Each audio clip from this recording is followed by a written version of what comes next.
Welcome. My name is Max Ackman, and today we're going to check out the A to Z World Food Database. First thing we want to do is scroll down and select the database link on the right-hand side of the page. This will take us to an alphabetical listing of all of our databases. Since we're looking for an A, we can just scroll down to A to Z. I've already logged in. If you have any trouble logging in, please reach out to us. You can do that through chat, email, or by the telephone, and we can help you right away. Once we get in here, you can see there's a featured country highlighted. You can select the country on a map. You can type in the country if you know exactly what you're looking for. There's also some different ways to browse down here as well. Let's just select one country here. It's stated abroad in the Netherlands, so we'll select them.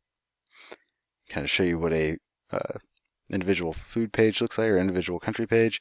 As you can see, they have some more information over here on the left-hand side of the page. Kind of an overview is where it starts out with. There's also some pictures on the right-hand side, which you can select and find out more information on. If you're going to cite this document, that is available here as well, and it gives you three different options. Citation available.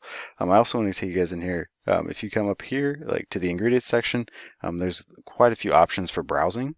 So if you don't exactly know what you're looking for, this is a great way to do that. You can browse by ingredients.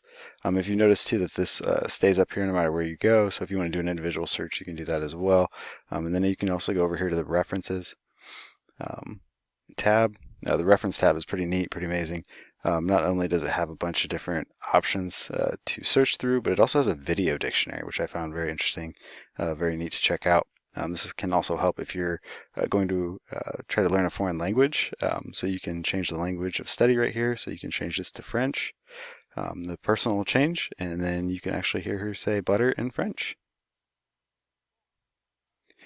If you have any problems using this, or you have any questions, please reach out to us, and we're always happy to help.